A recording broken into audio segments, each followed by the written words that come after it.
ሰዎች እየገባቸው ሲመጡ ምን እንደሚሉ ታውቃላችሁ? ያለፈው ጊዜያቸውን ያስቡትና ይቆጫሉ። የማይረባ ጊዜ አሳልፌ ስንት ነገር አበላሸው ምናምን ብለው ይቆጫሉ። ግን ተቆጭቶ ብቻ አይቀሩም። ንስሐ ገብተዋል፣ ቅዱስ ቁርባን ተቀብለዋል። አንድ መጽናኛ እንኳን አላቸው። ሁለተኛ ስራ ለመግባትም ቻንስ ይኖራቸዋል። እንዴት ስራ ሲገቡ ሲቀጠሩ ገንዘባቸው እንዴት ማድረግ እንዳለባቸው ማኔጅ የሚያደርጋቸው ይሄ ትምህርት። እያንዳንዱ ህይወታችሁን እኮ እንዴት መምራት እንዳለባችሁ የምታውቁት እናንተ ናችሁ። ስኬጁል ሆናችሁ እያንዳንዱን ወጪ ገቢያችሁን ገንዘባችሁን ሆነ ነገራችሁ የት መሄድ እንዳለበት የምታወጡት ሲሆነ ነገር ሲገባችሁ ነው። አንዲት ነገር ይኸውልሽ ብልጭ ብላ የምትበራ ነገር ካለች ነው በህይወታችሁ ላይ የምትበራዋ ነገር ነች። ሌላውን ቀጥሎ እንድታስቡ የምታደርጋችሁ እሷም መንቃት ናት። ንቁ ነው መጽሐፍ ቅዱስ ይላል። ንቁበት፣ እወቁበት ነው የሚለው፣ ግለጡበት ነው የሚለው። ስለዚህ መንቃት ያስፈልጋል። መጀመሪያ በሁለት እግር መቆም ያስፈልጋል። በአንካሴ ቆሞ አይደለም ሰውን መርዳት። በሁለት እግር ቆመ ራስህ አንተ ውስጥ ያለው መንፈስ አንቺ ውስጥ ያለው መንፈስ ተቆጣጥረሽ ማሰር መገዘት ወደ ሲኦል መሸኘት ስትቺ ጤነኛ ሆነሽ ቅዱስ ሚካኤልን ስትለምኙ መላእክትን ቅዱሳንን ስትለምኙ ስለትሽ መድረስ ሲጀምር እግዚአብሔር ጸሎትሽን ሲሰማ የዛን ሰዓት አንቺ በሁለት እግርሽ ቆመሻል ማለት ነው። የዛን ሰዓት አንተም እንደዛ ነህ። ከዛ ሰዎችን መርዳት ትችላለህ። ሰዎችን ለመርዳት መጀመሪያ በራስ በሁለት እግር መቆም ያንተ የአይንህን ጉድፍ ማውጣት ነው። የአይንህን ምሰሶ ማውጣት ነው የሚያስፈልገው። ስለዚህ የገባህን ለሰዎች ስታስተምርም ከነዛ ሰዎች መንፈስ ስለሚመጣብህ ማታ ማታ ደግሞ መስገድ አለብህ። ሰዎችን የሚመክሩ በጣም ብዙ ሰዎች ራሳቸው ህይወታቸው ሚዝረብል የሚሆንባቸው አሉ። ዝብርቅርቅ ትርምስምስ ይልባቸዋል። ለምን? ሰባኪያ ነው ብዙ ጊዜ በዝሙት የሚወድቁት ህይወታቸው ምስቅልቅል የሚሆነው። መምህራን፣ አርቲስቶች ሰውን የሚመክሩ ህይወታቸው ዝብርቅርቅ ያለ ጠብ ያለ ነገር የላቸው። ለምን? ሰውን ሲያስተምሩ ውስጥ ያለው ቡዳም ይቀናል።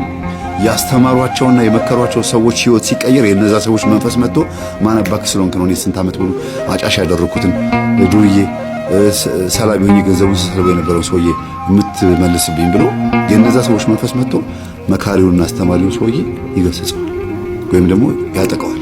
ስለዚህ ራሱ መምህሩ ሰባኪው አንድ ስቴፕ መሄድ አለበት። የራሱ የግል ህይወት ሊኖረው ይገባል። የጸሎት የስግደት ህይወት ሊኖረው ይገባል። የግዴታ ነው። ይሄ ግድ ነው። እኔ ራሴ በህይወት የተማርኩት ነገር ነው ነገራችሁ።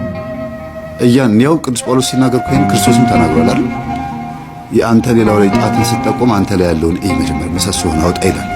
አንድ ቀጥሎ ደግሞ እንዲያውም በሮሜ በመጽሐፍ ቅዱስ ሮሜ ምዕራፍ 2 ላይ በጣም የሚገርምኛል የሚገስጽ ኃይለ ቃል አለ። የሚገርም ነገር ነው። ሮሜ 2 ከቁጥር 20 እስቲ ከ17 ጀምሮ ያለው ላንብብላችሁ። አንተ ግን አይሁዳዊ ብትባል በሕግም ብትደገፍ ይላል፣ በእግዚአብሔርም ብትመካ ፈቃዱንም ብታውቅ ከሕግም ተምረህ የሚሻለውን ፈትነህ ብትወድ በሕግም የእውቀትና የእውነት መልክ ስላለህ የዕውሮች መሪ በጨለማም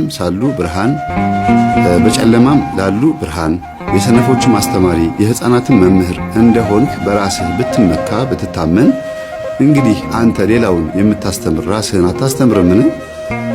አትስረቅ ብለህ የምትሰብክ ትሰርቃለህን? አታመንዝር የምትል ታመነዝራለህን? ጣዖትን የምትጸየፍ ቤተ መቅደስን ትዘርፋለህን?